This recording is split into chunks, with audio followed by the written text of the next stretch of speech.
कुछ भी नहीं है उस आत्मा में, है ना, शून्य है वो, सत्य असत्य से परे है वो, वह निर्मल पर ब्रह्म सर्व ओर से पूर्ण और अनंत है, उसी में ही जगत ये सारा कल्पित है, ये कल्पना चल रही है सारी जितनी भी है। हे राजन, जैसे सब वृक्षों में एक ही रस व्यापक है, वैसे ही सब पदार्थों में एक चिन्ह मात्र सत्ता व्यापक है। क्या कह रहे हैं? जैसे सब वृक्षों में एक रस है ना सबके अंदर, वो रस कहते हैं जैसे व्यापक है, वैसे सभी पदार्थों के अंदर वो सत्ता है, सबके अंदर वो सत्ता है। देखो तभी तो परिवर्तन होता है। एक कख भी रख देना, उसमें भी परिवर्तन आएगा। कैसे हो रहा है वो परिवर्तन? वो सत्ता है, तभी वो परिवर्तनशील है, बदल रहा है वो। जैसे अचल समुद्र में द्रवता से तरंग उठते हैं, वैसे ही परमात्मा में जगत प्रकट है। अब समुद्र है तो तरंग है। अब कहते हैं ऐसे ही ये सारा जगत जो है ना, ये किस में निकल रहा है? परमात्मा में, उस सत्ता में। अगर वो सत्ता है तभी तो ये जगत है, नहीं तो ये जगत कैसे होता? कील है तो पंखा है, बिना कील के पंखा नहीं ठहर सकता। वो कील है तभी ये आकार है, ये 84 लाख आकार है, बिना कील के वो आकार नहीं ठहर सकते। जैसे समुद्र में तरंग और बुलबुले चक्र आदि होते हैं, वैसे ही आत्मा में जीव आदि का आभास होता है। कहते हैं जैसे वो महादर्पण में सब वस्तु में प्रतिबिंबित होती हैं। वो दर्पण हो गया, शीशा है वो, उसके अंदर ये हम सारे प्रतिबिंब हैं उसके। अब जैसे समुद्र में तरंग और बुलबुले चक्र आदि होते हैं, वैसे ही आत्मा में जीव आदि का आभास है, नहीं आभास है। उस आभास को हमने क्या कर दिया? सत्य मान लिया, सच्चा मान लिया। अब परछाई को जो है ही नहीं, कभी हमारी पकड़ में आ सकती है, और मैं कहूँ मेरे को वो पकड़नी है, उसके लिए मैं जन्मों की जन्म बर्बाद कर दूँ, क्या होगा? निचोड़ क्या निकलेगा? कुछ नहीं आएगा ना हाथ में, टाइम वेस्ट होगा बस। हम जगत के पीछे ऐसे कर रही हैं। हम क्या कर रही हैं? वो पकड़ना चाह रही हैं, पकड़ में आते नहीं। अब पकड़ना, उदाहरण लेते हैं, जैसे हम चाहते हैं कि बच्चे हमारा कहना माने, पकड़ होगी ना मेरी भी, या फिर सारे मेरा कहना माने। अब ये भी पकड़ है मेरी, पर ऐसे तो हो ही नहीं सकता। जब मेरा शरीर, खुद का शरीर खुद का ही कहना नहीं मानता, तो दूसरों पे क्या हक रख सकते हैं हम? कहते हैं ऐसे ही ये सारा कुछ जितना भी है, आत्मा में जीव आदि का ये आभास है। प्रथम स्फुरण मात्र है ये। पहले तो फुरना उठा, फुरना किसका उठा? मैं का फुरना उठा, बाद में मेरा बन गया। पहले माँ बनी, बाद में बच्चे बन गए। कहते हैं पहले ये सारा स्फुरण मात्र है, और पीछे कारण कार्य रूप होते हैं। पहले माँ बनती है तभी दुख लगता है, बच्चा कुछ बोल जाता है तो। पत्नी बनेंगे तभी पति का दुख लगेगा। कहते हैं पहले तो ये फुरना हम खुद उठा लेते हैं, उठाने के बाद वो कारण भी बन गया, कार्य भी बन गया। चित्त शक्ति अपने संकल्प से भूत आदिक देह रचती है। कहते हैं जो हम संकल्प करते हैं ना, चित्त शक्ति, हमारे अंदर इतनी पावर है, हम स्वयं नहीं जानते उस पावर को। वो जो चित्त शक्ति है ना हमारी, हमारी चित्त शक्ति से हम जो संकल्प करते हैं वैसे देह धारण कर लेते हैं। उसके अंदर देखो, कभी हम बैठे हो, शरीर तो यहाँ है, मन से हम कहाँ कहाँ पहुँच जाते हैं, किधर किधर निकल जाते हैं। तो वहाँ पे कैसे गए हम? शरीर के साथ तो ना गए, कैसे गए? चित्त शक्ति से गए, मन की शक्ति से गए। वहाँ पे उसी आकार के साथ जाकर बरदादा की परिक्रमा भी कराते हैं। वहाँ पहुँचकर आकार तो बैठा घर पे है, पर परिक्रमा वहाँ हो गई। कैसे हुई? मन से हुई ना, वो चित्त शक्ति है हमारी। कहते हैं मन से जो हम करते हैं ना वही फलीभूत होता है, आकार वाला फलीभूत नहीं होता। अब मन के अंदर जैसे हमारे संकल्प होंगे ना वैसा ही हमारा आगे चल रहा है। ये सारी सृष्टि मनोमय है, उसी मन के द्वारा चल रही है ये सृष्टि। इसलिए कहते हैं चित्त शक्ति अपने संकल्प से भूत आदि देह रचती है, उनमें स्वरूप के परमाद से फिर आत्मा के अंदर अभिमान हो जाता है। अभिमान किस चीज़ का? शरीर का, अपने नाम रूप आकार का। मैं कुछ हूँ, है ना, जो मैंने मान रखा है। देखो, अपना अभिमान सो है, हम और वाला भी अभिमान कर लेते हैं। बच्चों का अभिमान कर लेते हैं, पति का अभिमान कर लेते हैं, कितना कुछ कर लेते हैं। कहते हैं ये सारा कैसे किया हमने? जब हमें अपनी आत्मा का प्रमाद हो गया।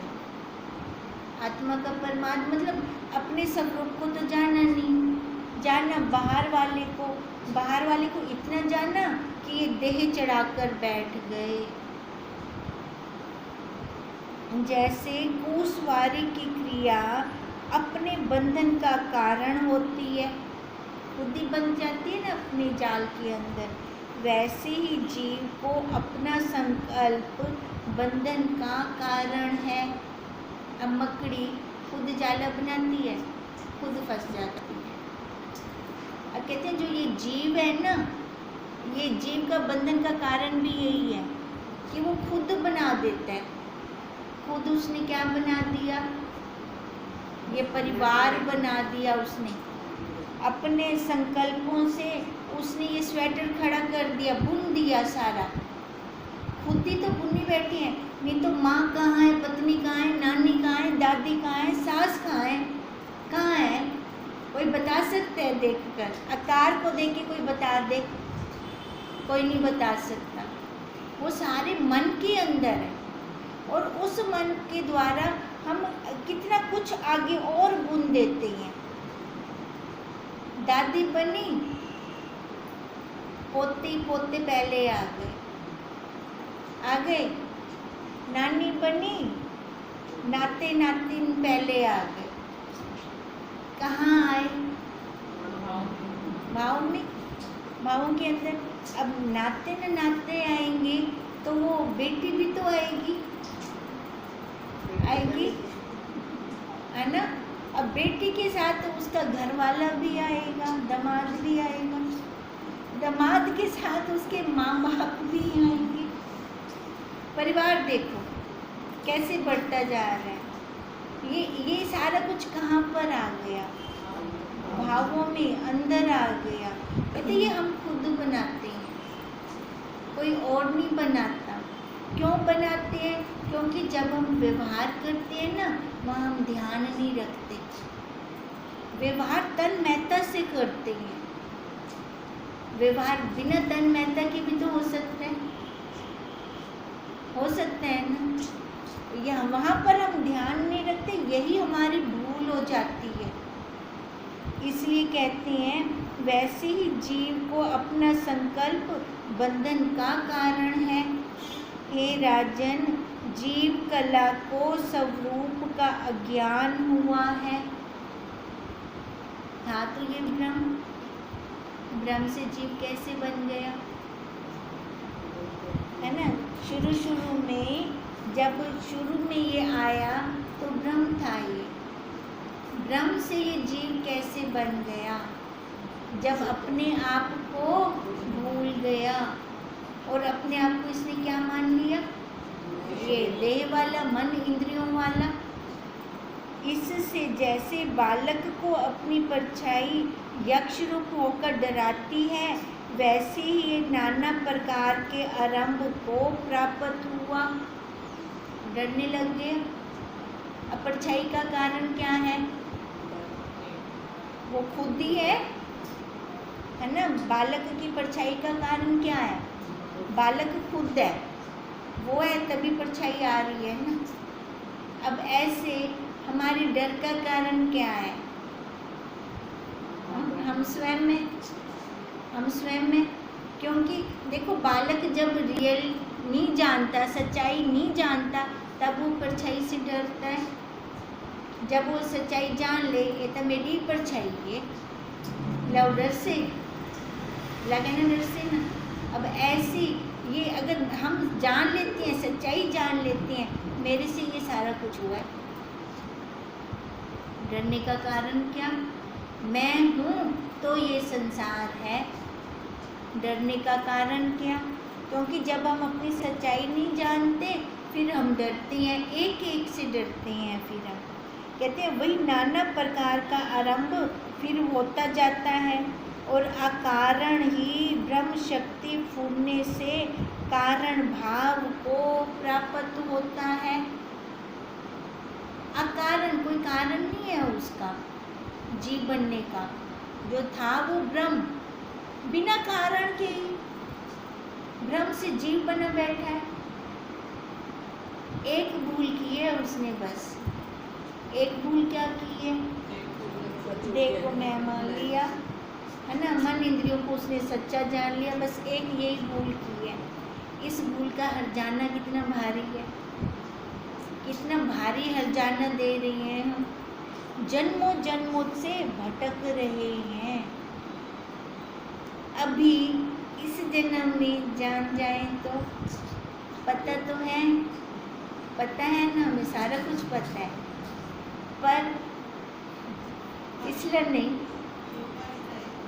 फिसलर ने तेल बिछा पे बिखरा पड़ा है, तेल फिसल वेलू बार बार।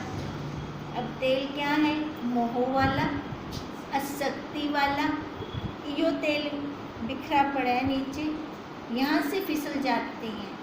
जब ये पक्की दृढ़ता हो जाए कि ये मेरी प्रारब्ध है ना, प्रारब्ध को काटने की सामग्री है मेरे आसे पास से, फिर फिसलन तो नहीं होगी, फिर हम फिसलेंगे तो नहीं। जब हमारा फिसलना बंद हो जाएगा ना, हमारा ये चक्कर खत्म हो जाएगा, हम मुड़ वापस नहीं आएंगे। अब भुना चना भी डाल दो पृथ्वी में, दूसरा चना भी डाल दो, गए तो दोनों पृथ्वी में, संग तो पृथ्वी का हुआ, पर भुना चना वापस नहीं आता है ना। क्रिया तो दोनों के साथ हमने एक जैसी की, जो भुना हुआ चना नहीं है तो फिर मुड़ आता है, फिर अपने से बहुत अनेक चने निकाल देता है। अब ये सजगता रखनी है हमें। व्यवहार ज्ञानी भी करेगा, अज्ञानी भी करेगा, दोनों व्यवहार करेंगे। अब हमारा व्यवहार कैसा हो, भुने चने की तरह, दोबारा से और उसकी शाखाएं ना निकलें, कि उसमें फिर बंधन नहीं होता और वो मोक्ष को प्राप्त होता है। पर वास्तव में ना बंधन है ना मोक्ष है। बंधन और मोक्ष किसके लिए है, जीव के लिए, जीव के लिए है बंधन भी और मोक्ष भी। निरमय ब्रह्म ही अपने आप में स्थित है। कहते हैं निरपुरा ब्रह्म ही है, या कोई होंदे इलावा दूजा है ही कहना। अब निरपुरा ब्रह्म होंदे हुए भी आप कल्पना नाल किन्नी अगो निकल गयू। अब उन्हें वापस भी तांगड़ा पोसे, अब वापस आने के लिए, उतना पीछे मुड़ के देखने के लिए, वो जितने अंदर हमने विचार बिठा रखे हैं वो सारे मिटावने भी तक पोसे, सारे वो खत्म भी तक करने पोसे। अब कहते हैं वास्तव में तो निरापुरा वो ब्रह्म ही है और उसमें हम स्थित हैं। उनमें एक और अनेक कुछ नहीं कह सकते। इससे बंधन मोक्ष की कल्पना को त्याग कर अपने स्वभाव में स्थित होने। अब बंधन और मोक्ष जीव के अंदर है। कहते हैं जीव भाव को हटा, पहले जीव भाव को हटाएंगे, फिर जाके उस समता वाले भाव में आ जाएंगे। इति श्री योग विशिष्ट निर्माण प्रकरण ईश्वाकु प्रत्यक्ष उपदेश नाम 95 सर्गा समापत। मुनि बोले, हे राजन, जैसे दृढ़ता से जल की तरंग भाव को प्राप्त होता है, वैसे ही चिन्ह मात्र ही संकल्प के स्फुरण से जीव होता है। क्या कह रही हैं मुनि? कह रही हैं जैसे जल के अंदर दृढ़ता, लहरें आ रही होती है ना, तभी वहाँ तरंग भाव को प्राप्त हो गया। जल समुद्र का जल। कहते हैं ऐसे ही चिन्ह मात्र संकल्प के फूटने से अपने अंदर भी वो फूटने हैं, लहरें हैं। उन लहरों से ये क्या बन गया?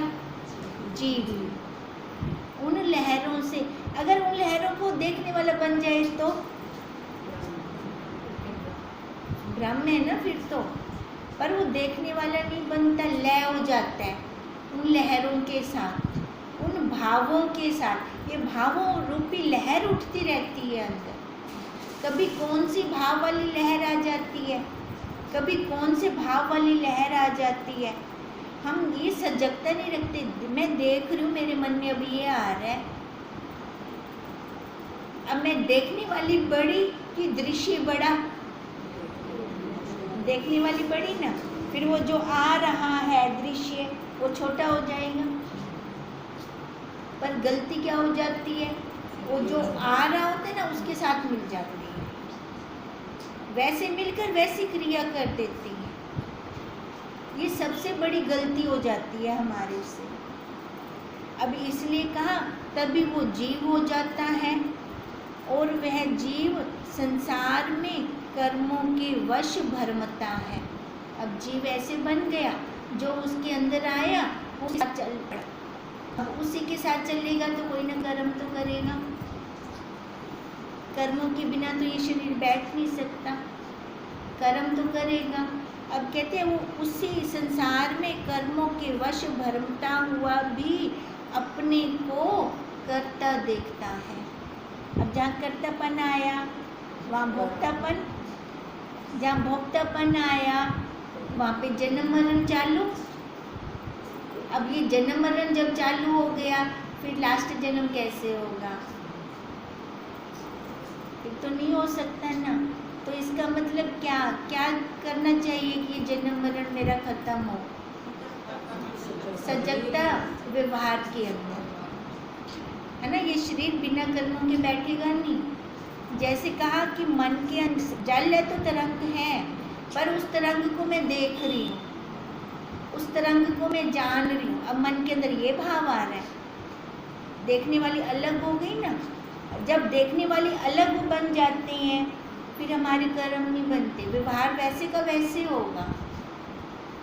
पर जब हम देखते नहीं है ना, मिल जाते हैं, उन्हीं भावों के साथ मिलकर कर्म कर देते हैं, फिर हम कर्ता और भोक्ता बन जाते हैं। और वही कर्ता और भोक्ता हमें दोबारा ले आता है इस संसार के अंदर।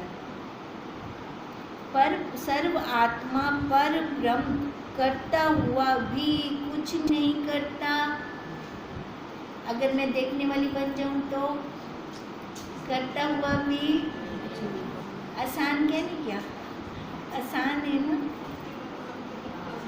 बहुत आसान। कर्म करो, उनको देखने वाली बनते करो, फिर कर्तापन आएगा ही नहीं। तभी तो कह रहे हैं वही सर्व आत्मा पर ब्रह्म करता हुआ भी कुछ नहीं करता। अगर ये मान लेना कुछ नहीं करूँगी तो भी तो पेट भरेगा इसका, इसकी भूख निवृत्त होगी, एक होता है इसकी भूख निवृत्त होगी, एक होता है मेरी, है ना, मैं खत्म है और मेरी भूख। एक मैं वाली आवेंदी है, एक हिंदी वाली आवेंदी है। अब ध्यान क्या रखना है,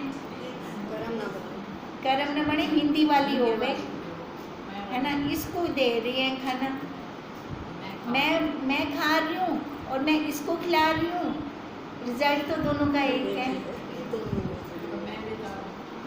है ना। पेट तो वही भर से, पर भावों में कितना अंतर आवे से, भावों के अंदर कितना अंतर आ जाएगा, और वही भाव हमें बचाएंगे इस सर्कल से, तभी हमारा ये लास्ट जन्म होगा। पर सर्व आत्मा पर ब्रह्म करता हुआ कुछ नहीं करता, जैसे सूर्य के प्रकाश से सब चेष्टाएं होती हैं। खाली सूरज का आना काफ़ी है। देखो हमारा नित्य नियम कैसे शुरू हो जाता है, हमारा पक्षियों का देखो, उनका कैसे शुरू हो जाता है, कैसे दाना चुगने के लिए वो भी घर से निकल पड़ते हैं, अपने पुरुषार्थ कर रही हैं, वो भी अपना कर रही हैं। कहते खाली उसका आना काफ़ी है, पर सूर्य कुछ करता है क्या? ऐसे वो साक्षी है, अंदर है, वो कुछ करते हैं क्या? पर नित्य नियम हो रहा है सारा का सारा। जैसे कहते हैं खाली सूर्य का आना काफ़ी है, पूरी सृष्टि का चक्र चल पौंदा है, ऐसे इसका चल पड़ता है सारा का सारा चक्र। वैसे ही आत्मा की शक्ति से जगत ये चेष्टा करता है। जैसे चुंबक पत्थर के निकट लोहा चेष्टा करता है, चुंबक का पहाड़ के आगे लोहा रखा हो, चुंबक चेष्टा करेगा कि लोहा चेष्टा करेगा? लोहा करेगा ना, चुंबक तो नहीं करेगा। अब कहते हैं ऐसे ही उस चित्त शक्ति के आगे, उस पर ब्रह्म के आगे सारा ये जगत लोहा चेष्टा कर रहा है। अब उसका सबसे अच्छा उदाहरण ये आकार, अपने अपने आकारों को देखो, वो अंदर चुंबक साक्षी, उसके होने से ये लोहा 42 पुर्जों वाला लोहा काम कर रहा है। वैसे ही आत्मा की चेतनता से सब देह आदि चेष्टा करते हैं, पर आत्मा सदा अकर्ता है। जैसे चुंबक कुछ नहीं करता, करता कौन है? लोहा करता है। ऐसी वो आत्मा कुछ नहीं करता, करता कौन है? ये शरीर, ये इंद्रियां। जैसे जल में तरंग उठते हैं, वैसे ही आत्मा में देह आदि प्रकट होते हैं। ये 84 लाख योनियां उसी में ही प्रकट होती है। जैसे सुवर्ण में भूषणों की कल्पना होती है, वैसे ही आत्मा में मोह से सुख दुख कल्पित है। भूषण सत्य है कि सोना सत्य है? सोना सत्य है ना। अब आत्मा सत्य है कि जगत सत्य है? आत्मा को रखो सोने की जगह पे और जगत को रखो, जगत मतलब ये 84 लाख योनियों को, ये भूषण हो गए, इनको हम रखेंगे भूषणों की जगह पे, गहनों की जगह पे। सोना है तभी ये गहने है ना, ऐसे ही वो साक्षी, वो सत्ता है, तभी ये सारा जगत है। कहते हैं पर आत्मा में कुछ भी कल्पना नहीं है। उस सोने के साथ हम कोई व्यवहार नहीं कर सकते। व्यवहार करने के लिए हमें आकार देना पड़ेगा। उस साक्षी, उस आत्मा के साथ हम कोई व्यवहार नहीं कर सकते। व्यवहार के लिए ये आकार हमें मिल गया है। तो हमारी नज़र कहाँ रहे, हमारी दृष्टि कहाँ रहे, साक्षी पे, कि मैं व्यवहार कर रहा हूँ उसके द्वारा। वो है तभी व्यवहार है, आकार है तभी व्यवहार है ना। पर आकार कैसे आएगा, सोना होगा तभी तो आकार आएगा। अगर सोना ही ना हो तो गहनों में से सोने को निकाल दें, बचेगा आकार, बचेगा? बच ही नहीं सकता। अब ऐसे ही ये 84 लाख आकारों में से उस सोने को निकाल दें, कुछ नहीं रहेगा ना, हो ही नहीं सकता। तो समझो, हमें कल भी हमें यही कह रहे थे, ज्ञान क्या है, समझो बस, एक विचार हो हमारा, यही विचार 24 घंटे हमारा चले, पल पल चले, विचार कभी छोड़े ना हम। विचार के साथ, विचार को ही तो समझ का आ गया है ना, विचार है हमारा तब हम आगे चल सकते हैं।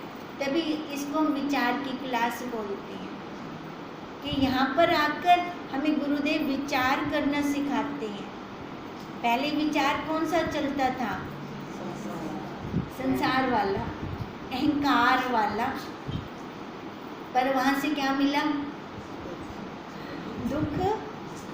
दुख के अलावा कुछ मिला नहीं मिला। अब अगर ये वाला विचार चलता है तो अंदर से हृदय खिल जाता है, एकदम शांति प्राप्त होती है। अच्छा कौन सा है फिर, यही वाला अच्छा है ना। अब तभी कहते हैं जितना भी है ना, ये आत्मा में हमने मोह की है तभी हमें सुख मिल रहा है, दुख मिल रहा है। नहीं तो अगर मैं दोनों को ही देख रही हूँ तो दोनों से अलग, दोनों से बड़ी हो गई, फिर मैं सुख दुख से दोनों से बड़ी हूँ, मैं देखने वाली हूँ। तो कहते हैं आत्मा के अंदर ये सारा कुछ कल्पना है। शुद्ध आत्मा में मूढ़ों ने सुख दुख की कल्पना करके उसे भी बिगाड़ दिया है, आत्मा का बिगाड़ कर दिया है। वैसे बिगड़ती नहीं है, उनके बिगाड़ने से भी नहीं बिगड़ेगी, पर असल चीज होते हुए भी उन्होंने फायदा क्या चक किया, कोई ये हम वैसे अपनी भाषा में बोल रहे हैं कि उन्होंने आत्मा का भी बिगाड़ कर दिया है, ठीक है भी, क्योंकि असल चीज होते हुए भी उसका उन्होंने फायदा ही नहीं लिया, नकली पे ही टिके रहे, रोल्ड गोल्ड को ही सोना मानते रहे। अब रोल्ड गोल्ड को सोना मान के खुश हो रही हैं तो पागल हैं, क्योंकि वहाँ से फिर दुख निकलना है। व्यवहार करते करते करते वो जब निकल आएगा उसका नकली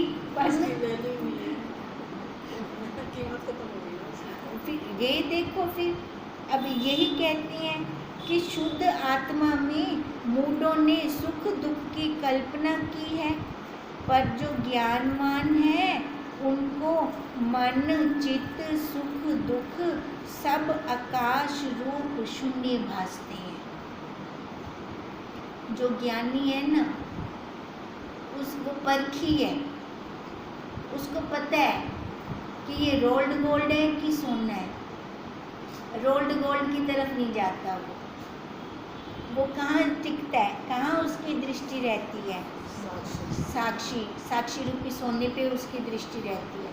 सोने में रहता है तो हमेशा प्रसन्न चित्त रहता है, दुख का तो कोई कारण बन नहीं सकता उसके लिए। फिर वे देह से रहित केवल चिदाकाश भाव को नहीं प्राप्त होता। क्या कह रही है, वे देह से रहित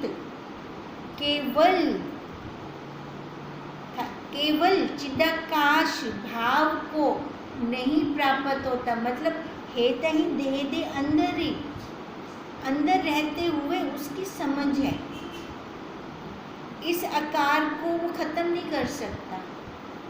वो खुले उसमें वातावरण में अपने जाएगा तो भावों से जाएगा, वहाँ पे बाउंड तो है ना इस आकार के अंदर। अब इस आकार से वो निकलेगा कब, जब वो विधेय मुक्त होगा। विधेय मुक्त होकर 5 तत्वों में लीन हो जाएगा। जैसे भुने चने को पृथ्वी अपने अंदर लेकर लेती है। कहते हैं वो देह से रहित केवल चिदाकाश भाव को नहीं प्राप्त होते, वे जरा मरण को नहीं प्राप्त होते। हाँ जी, चिदाकाश इसी को, हाँ जी, वे देह से रहित केवल, यानी समझ तो है ना, उस चिदाकाश भाव को, मतलब इस आकार से बाहर निकल के वो खुले आसमान में उस भाव को देखो, चाहे ज्ञानी से ज्ञानी भी है ना, जिस भी आकार के अंदर है, हम स्वप्न देखते हैं, जो क्रिया करते हैं, हम स्त्री शरीर में हैं तो वैसा भाव आता है। मन के भावों से अगर कहीं पे भी जाते हैं तो कौन से आकार से जाएंगे? वो जिस आकार में है वो, है ना, वो कभी पुरुष वाले आकार से नहीं जाएंगे, जैसे स्त्री आकार में है उसी आकार से जाएंगे, है ना। पर उनको समझ होगी,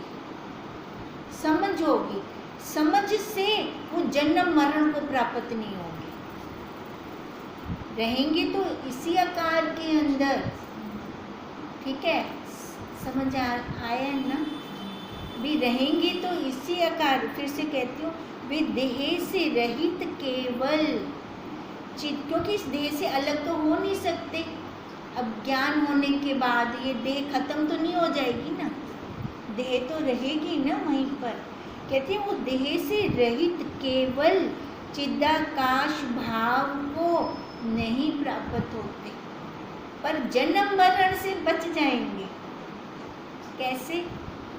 समझ से, समझ होगी ना उनको भी, जो भी क्रिया हो रही है ये कर रहा है, मेरी सत्ता से ये कर रहा है, ये समझ होगी उनको। कहते हैं वे जरा मरण को नहीं प्राप्त होते और सब कार्य करते देख रही हैं, उनको सब कार्य करते हुए दिख रही हैं, सब दृश्य दिख रहा है, मतलब वो खुद दृष्टा देख रही है ना, सब सारा कुछ। इस शरीर में भी परिवर्तन आ रहा है, ये शरीर भी लय को जा रहा है, सामने भी परिवर्तन हो रहा है, जितना भी दृश्य है सबको उनकी दृष्टि देखने वाली है। पर हृदय से सदा वो अकर्ता रूप है। ऐसा तो नहीं है ना कर्म छोड़ के बैठ जाएंगे। ज्ञान होने के बाद क्या कर्म छूटता है?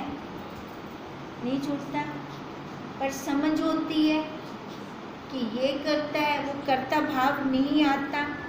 जैसे जल और दर्पण में पर्वत का प्रतिबिंब पड़ता है परंतु उसे स्पर्श नहीं करता, है ना। शीशे के अंदर सामने बैठे हो, जैसे शीशे के अंदर दर्पण पड़ता है, पर स्पर्श हो रहा है क्या उसको? कहाँ पर है वो दर्पण? वो प्रतिबिंब कहाँ पे है? शीशे के अंदर है, स्पर्श तो नहीं हो रहा। ऐसी ज्ञानी होती है, ऐसी ज्ञानी होती है, उनको स्पर्श नहीं हो रहा होता कोई भी कर्म कर रहे होते हैं, सबको लग रहा होता है करते, उनको दिख रहे होते हैं सबको, पर उनको स्वयं को पता है कि वो किस भाव से कर रही हैं, कैसे कर रही हैं, तभी तो उनके कर्म नहीं बनते। करते हुए भी नहीं करते, खाते हुए भी नहीं खाते, व्यवहार करते हुए भी नहीं करते। अब कृष्ण जी ने भी तो यही कहा था गोपियों को, जाके कह दो नदी को, यमुना नदी को, अगर मैंने कभी तुम्हारे साथ हंसी मखौल ना किया हो, तुम्हारे कपड़े ना चुराए हों, तो वो नर्मदा नदी दे देगी, यमुना नदी रास्ता दे देगी। गोपियों के मन में कैसे आ गया, सारा दिन छेड़खानी करता है ना, और कैसे झूठ बोल रहा है, कैसे आ गया था उनके मन में। पर यमुना नदी ने रास्ता दिया, फिर बाहर निकलते निकलते क्या भाव में आया, कृष्ण भी झूठा उनकी नदी भी झूठी। बोला अगो गए था अगो दुर्वासा ऋषि, वो उनको वैसे मिल गए भी। उन्होंने कहा अब हम जाएंगे कैसे, वो तो कृष्ण जी से आ गए थे, उन्होंने कहा था ऐसे बोल देना अब खाना लेके आई हैं, अब हम जाएंगे कैसे, नदी तो फिर वैसी है, ऊपर तक भाव है उसका। फिर उन्होंने कहा जाके उसको कह देना विदुरवासा ने कभी ना कुछ खाया हो तो रास्ता दे देना। और इधर बोले तो इन्हें को रोटी नहीं दिया। हाँ इतना कुछ खा लिए, अभी भी कह रहे हैं अभी कभी कुछ ना खाया हो तो रास्ता दे देना। फिर उनके मन में वही भाव आया, अब भाव और ऊंचा हो गया। अब फिर से वो ना वो ऋषि भी सच्चे तू भी सच्ची, फिर लेवल नीचे हो गया पानी का। अब देखो वो किस भाव में कह रही है और गोपियाँ किस भाव से ले रही हैं, फर्क है ना भावों के अंदर। यही फर्क अब हमारे अंदर, ज्ञानी और अज्ञानी के अंदर, यही फर्क है और कोई ज़्यादा फर्क नहीं है। वैसे देखा जाए तो बहुत ही आसान काम है, कोई मुश्किल काम नहीं है। अब इसलिए कहते हैं जैसे जल और दर्पण में पर्वत का प्रतिबिंब पड़ता है परंतु उसे स्पर्श नहीं करता, वैसे ज्ञानवान को क्रिया नहीं स्पर्श करती। शरीर के व्यवहार में भी वह सदा निर्मल रहते हैं। अब यही फर्क है बस। मानते हैं ना, कल्पना कर लेते हैं, सच्चा मान लिया है हमने, वही है ना, खाली कल्पना को ही सच्चा मान लिया। कितने बड़े मूर्ख हैं।